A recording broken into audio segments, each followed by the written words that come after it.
Welcome to Royal Family Brief. The content of the briefing includes Holocaust Memorial Day marked across the UK. Queen Camilla visits King after prostate treatment. King Charles doing well after prostate surgery. The Islas Hevet, NSW's top baby names revealed. Astronaut Chris Hadfield attends St. Joseph's Health Centre Gala. Holocaust Memorial Day marked across the UK. BBC. Landmarks in the UK were illuminated with purple lights to mark Holocaust Memorial Day. The day is an opportunity to remember the victims of the Holocaust and other genocides. This year's theme is Fragility of Freedom, which aims to remind people not to take their freedoms for granted. The royal family also shared a photo of King Charles and Queen Camilla lighting candles in commemoration. King Charles highlighted the importance of learning from those who have witnessed the horrors of the Holocaust and other genocides. Queen Camilla visits King after prostate treatment. BBC. King Charles has undergone treatment for an enlarged prostate and is said to be doing well after the procedure. Queen Camilla visited him in hospital the day after the treatment. It is not known how long the king will stay in hospital, but reports suggest he could remain over the weekend. The king visited the Princess of Wales, who had abdominal surgery at the same hospital last week, before his own procedure.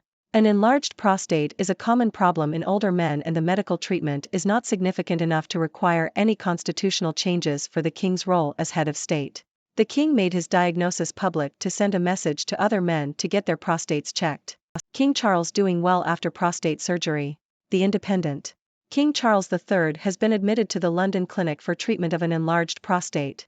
The king, aged 75, arrived at the hospital on Friday and is said to be doing well. The Queen visited him on Saturday, after spending almost 6 hours at his bedside the previous day. It is not known how long the King will remain in hospital. The Queen herself visited the same hospital on Friday to visit her daughter-in-law, the Princess of Wales, who is recovering from abdominal surgery. Reports suggest that the King could remain in hospital for the entire weekend. The announcement of the King's condition has sparked interest in the symptoms of an enlarged prostate and its treatment. Approximately 50% of men in their 50s have enlarged prostates, a figure that rises to over 80% of men over the age of 80. The Islas Hevet, NSW's top baby names revealed. The Sydney Morning Herald. Isla has become one of the most popular baby names for girls in New South Wales, NSW, alongside Amelia, as parents move away from royal-inspired names. The number of babies named Isla has quadrupled since 2008, with over 400 registered in 2022. Oliver remains the top boy's name in NSW for the 10th consecutive year, followed by Noah. Meanwhile, royal-inspired names such as William and Charlotte have become less common, with William ranking 8th and Charlotte ranking 5th in 2023. Astronaut Chris Hadfield attends St. Joseph's Health Centre Gala. The Toronto Star. Friends and supporters of St. Joseph's Health Centre Foundation gathered at the Symes on December 4 for an event celebrating the power of community to impact healthcare. The event, hosted by Pat and Jennifer D. Capo, Joe and Larissa Canavan, and George and Rayla Mihal, featured special guest Colonel Chris Hadfield. The evening aimed to raise awareness and funds for St. Joseph's Health Centre, which provides healthcare services to the community. The birthing makeup TikTok trend is dividing new mothers. The Independent. The trend of wearing makeup during childbirth has become popular among new mothers on TikTok, with the hashtag birthing makeup racking up over 81.3 million views. Some makeup artists predict that the trend is here to stay, with women wanting to book appointments for their births. The trend has sparked debate, with some critics claiming it supports unrealistic beauty standards, while others argue that it empowers women and allows them to feel like themselves during a time when they may feel out of control. Skin cancer searches rise after Duchess diagnosis. BBC. Visits to the NHS melanoma skin cancer information page have surged after the Duchess of York announced she had been diagnosed with malignant melanoma. There were a total of 13,662 visits in 48 hours, equivalent to one visit every 13 seconds. Melanoma is a type of skin cancer that can spread to other areas of the body and is caused by ultraviolet light from the sun or sunbeds.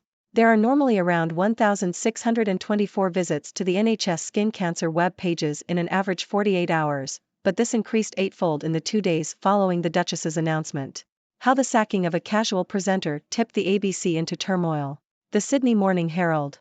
The Australian Broadcasting Corporation, ABC, has been plagued by controversy in recent weeks, with the sacking of a casual broadcaster leading to accusations of racial discrimination and a lack of diversity within the organisation.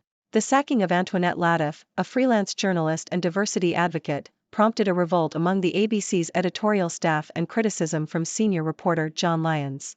The events have revealed the demoralization within the broadcaster and raised questions about its future success. In March, Kim Williams will take over as chair of the ABC board, and many are wondering if he is the right person to fix the problems within the organization. The controversy began when Latif was sacked in December, just 2 days after starting her role as a casual reporter. Latif alleged in court documents that her sacking was due to her political opinions and her background as a Lebanese Arab Middle Eastern journalist. The sacking led to staff complaints about the managing director, David Anderson, and a vote of no confidence in him. The controversy has highlighted the lack of support for staff within the ABC and the demoralization within the organization. Williams will take over as chair of the ABC board in March, but it is unclear whether he is the right person to fix the problems within the organization. The controversy has raised questions about the future of the ABC and its ability to maintain its reputation as Australia's most trusted media organisation. The events have also revealed the lack of diversity within the organisation and the need for a more inclusive culture. UK's King Charles admitted to hospital for prostate treatment. Al Jazeera. King Charles III of the United Kingdom has been admitted to a London hospital for scheduled surgery. The palace has not disclosed the exact nature of the procedure but has said that the king's diagnosis is having a positive impact on public health awareness. Last week, the palace issued a bulletin revealing that the 75-year-old monarch had an enlarged prostate, which was benign. The king's wife, Queen Camilla, accompanied him to the hospital. His daughter-in-law, Kate, the Princess of Wales, is also in the hospital after undergoing abdominal surgery last week. Charles visited Kate before his own treatment. The palace has not stated how long the king will stay in the hospital. His upcoming public engagements have been postponed to allow for a period of recuperation. The king decided to share his diagnosis publicly to encourage other men with symptoms to see their doctor.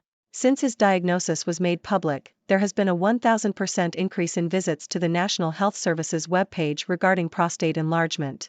King Charles hospitalized to treat an enlarged prostate.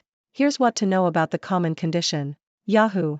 King Charles III will be hospitalized next week to treat an enlarged prostate, according to a statement from Buckingham Palace. The condition is benign and common with thousands of men each year, the statement added. It is not known how long the 75-year-old monarch will remain at the London clinic. By the age of 85, 90% of men will have the condition, which can cause difficulty starting or stopping urination, a weak stream, the need for more frequent urination and the need to get up in the night to urinate. Well, folks, that's all the news we have for today.